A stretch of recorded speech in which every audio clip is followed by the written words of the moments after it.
Projection that we're going to do is the foot AP axial projection. So we're going to use the meter stick, our image receptor, which is 8 by 10, and our secondary marker. So the patient is still seated at the radiographic table, and we're going to instruct the patient to flex her knees, and the metatarsal of the patient must be at the center of our image receptor. So our central ray is 10 degree and to the base of the third metatarsal bone. So the structure shown in this projection is the tarsals anterior and to the talus and metatarsals. The second projection that we're going to do is the foot lateral lateromedial. So we're going to use the meter stick. Our image receptor is 10 by 12 and we're going to use the secondary marker. So let's instruct the patient to put the foot in our image receptor. Yan. So the patient is still seated at the end of the radiographic table, and we're going to do is the unaffected side medial. So our central ray is to the base of third metatarsal, and the structure shown in this projection is interfoot and ankle joint and fibula and tibutalar joint. We're going to do is foot AP axial composite method. So the image receptor is 10 by 12, our secondary marker, and our meter stick.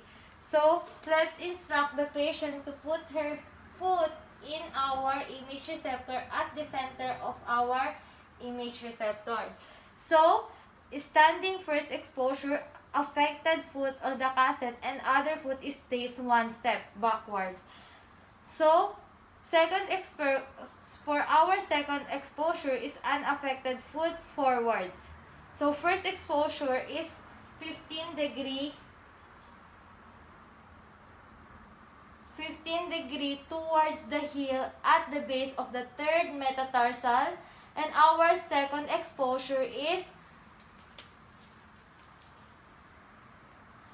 25 degree anteriorly to the posterior of ankle. So the structure shown in this projection is our entire foot without the legs. We're going to do is the AP oblique and medial rotation. So the patient is still seated at the end of the radiographic table, and we're going to use the meter stick, our image receptor, which is 10 by 12, and our secondary marker. So instruct the patient to flex her knees and put her foot in our image receptor. So the metatarsal bones must be at the center of our image receptor. So the foot is rotated internally, which is 30 degrees. So our central ray is the third metatarsal bones. So in this projection, the structure shown in this projection is the interfaces of cuboid bones with calcaneus and fourth and fifth metatarsal bone. Patient is still in lateral rotation, so we're going to instruct the patient to put her foot in our image receptor. So in this projection, the foot must be externally, which is 30 degrees. So the metatarsal bones is still at the center of our image receptor. So the central ray of this projection is our third metatarsal bones. So in this projection, we can see the structure here is the interfaces bed, which is first and second metatarsal bones. So the second is the medial and intermediate cuneiform. In this projection, we're going to do the plantodorsal calcaneus, and we're going to use the lobe of band and we're going to use the secondary marker, and we're going to use the image receptor, which is 10 by 12, and we're going to use the meter stick. So, instruct the patient to sit at the end of the radiographic table and instruct the patient to put her foot to our image receptor.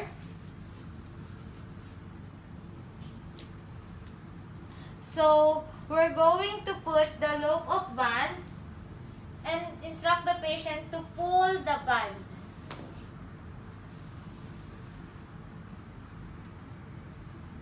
So, the position of our patient is in supine heel on top of the table with bandage around the phalanges.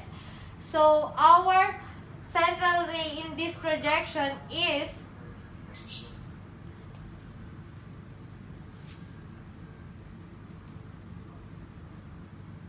40 degrees to the long axis of foot. So, the structure shown in this projection is the axial of calcaneus. To do is the ankle AP and lateral. So, we're going to do is the AP projection, which we're going to use the image receptor, which is 10 by 12, and our secondary marker, and our meter stick. So, instruct the patient to put her feet to our image receptor. So, our patient is in supine position. So, the central ray of this projection is to the ankle joint. And the structure shown in this projection is the distal end of tibia and fibula and ankle in profile. The lateral projection, which is medial-lateral projection. So, instruct the patient to humiga po yung patient po natin. So, we're going to put the image receptor and we're going to use is secondary marker, which is left. So, the foot must be at the center of our image receptor. So, as you can see, this projection is lateral part in contact to our IR. So, the central ray in this projection is to the ankle joint, to the medial malleolus. So, at this projection, as you can see, the structure shown in this is the lower third of tibia and fibula, the ankle in profile lateral side of foot. Let's instruct the patient to put her foot to our image receptor. So, in this projection, we're going to adjust the image receptor to the foot of our patient. So, the foot of our patient must be at the center of our image receptor. So, in this projection, the position of our patient is in medial part in contact to our IR. So, the central ray in this projection is 1/2 S above the lateral malleolus. So, the structure shown in this projection is the lower third of tibia and fibula and ankle in profile medial side of foot. The projection that we're going to do is the ankle mortise AP oblique medial rotation. So, we're going to instruct the patient to sit at the end of the radiographic table. And let's put the feet in our image receptor. So, our image receptor is 10 by 12. And we're going to do in this projection is that the foot is internally rotated 15 to 20 degrees. So, as you can see, the central ray in this projection is to the ankle joint and midway between two malleoli. So, the structure shown in this projection is the intermortise joint. So, the projection that we're going to do is the Isherwood, which we has 3 projection, subtalar joint, we had the first one is the lateromedial oblique projection, Isherwood method, medial rotation foot. So the first one, we have to instruct the patient to flex her knees to our image receptor. Ayan po. So the patient, we need to put the foot to our image receptor at the center of our image receptor. So we're using the 10x12 image receptor, and the patient is lean medial side of the foot and leg to IR. Use sponge for support if the patient is uncomfortable. So, our central ray in this projection is the first distal and one anterior to lateral malleolus. So, the structure shown in this projection is anterior subtalar articular surface. What we're going to do is the epiaxial oblique projection, Isherwood method, medial rotation ankle. So, the patient is still seated at the end of the radiographic table. So, instruct the patient to move her feet to our image receptor. So, the ankle of our patient must be at the center of our image receptor. So, the foot is lean medial or ankle medial rotation. So, the central ray in this projection, the first distal, the first anterior to lateral malleolus at 10 degrees cephalad. So, the structure shown in this projection is the middle articulation of subtalar joint. What we're going to do is the epiaxial oblique projection, Isherwood method, which is lateral rotation ankle. So, instruct the patient to put her foot to our image receptor. So, the ankle must be at the center of our image receptor. We need to adjust the image receptor so that the patient could relax and comfortable while we are doing the projection. So, the patient must be in dorsiflex, the foot in lateral rotation of the ankle. So, the central ray in this projection is first distal to medial malleolus at 10 degrees cephalad. So, the projection shown in this projection is the posterior articulation of subtalar joint.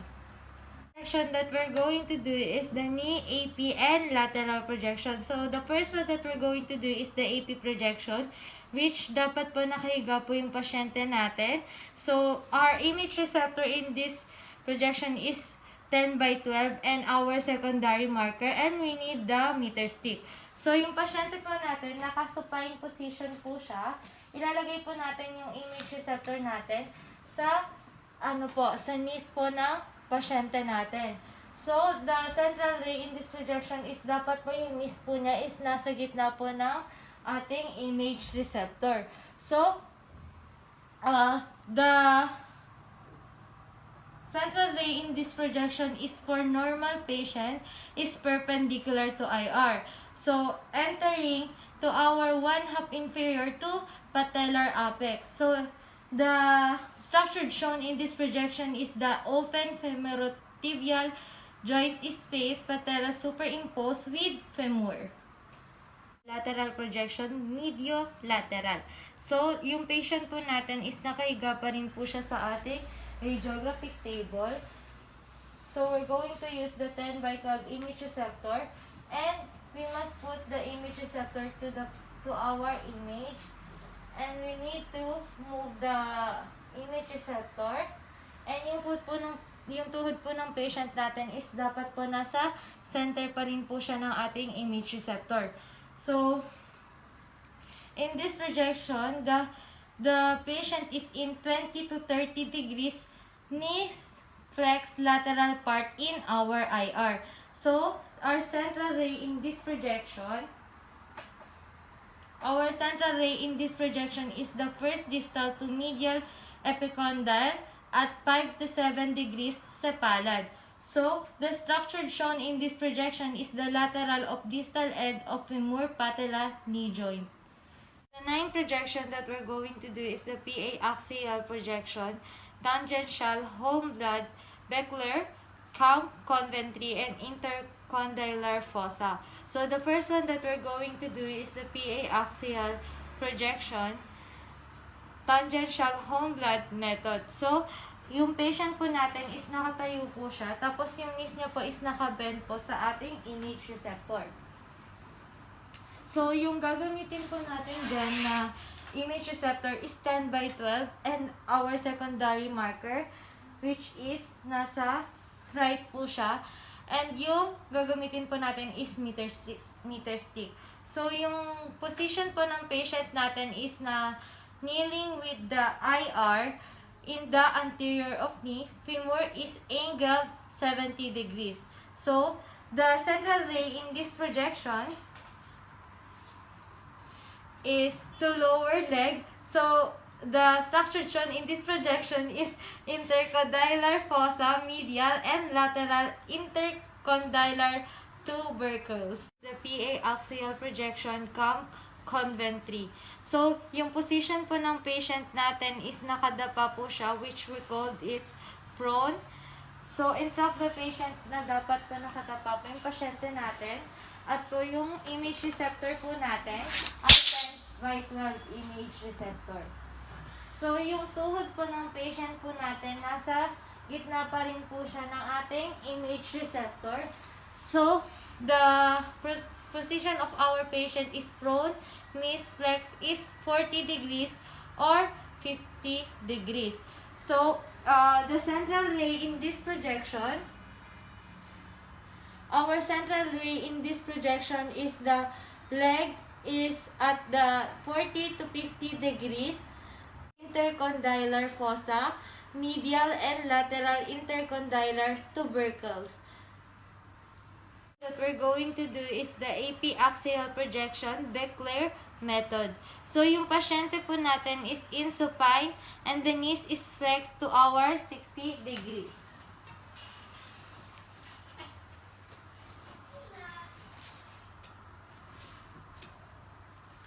So, our central ray in this projection is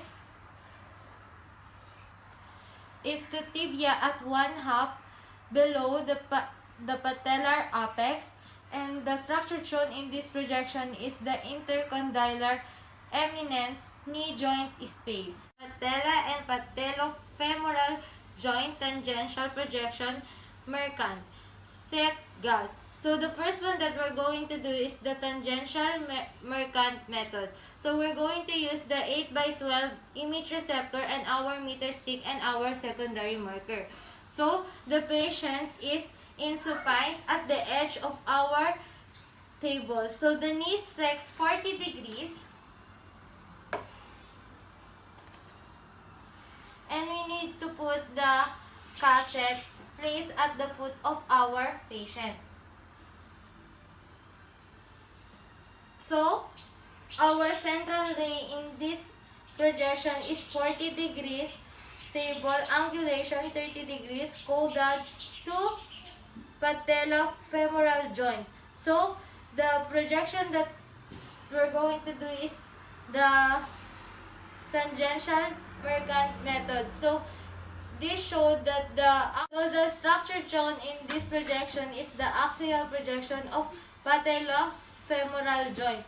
So, the femoral, condyles, and intercondylar Satgas method. So, the patient is in prone, knees is flexed as much as possible until the patella to the IR. Maybe the patient is in supine position or at the seated position. So, our patient is now at the seated at the end of the radiographic table. So, we're going to put the 8/10 image receptor and we need to put it to the knees of our patient. So, the central ray in this projection is to the joint space 15 to 20 degrees towards the knees. So, the structure shown in this projection is the vertical fracture of bones and articulating surface of patellofemoral at an articulation. The first one is the AP projection and lateral projection. So, the first one that we're going to do is that the patient is in supine AP projection. So, the knee is in position to our image receptor. So, adjust the image receptor as long as that our image receptor must be at the center of our tibia and fibula. So, our central ray in this projection is that the both AP is to the mid leg. So, the structure shown in this projection is the tibia and fibula of tibia and fibula, which is AP projection. So, the second one that we're going to do is the lateral mediolateral knee position. So, the patient must be at, we must put to our image receptor. So, the patient must be at the lateral mediolateral knee position, which is in supine position. So, our central ray in this projection is lateral to the mid leg. So, likewise, sa AP projection natin, it shows that the tibia and fibula, lateral of tibia and fibula shown in this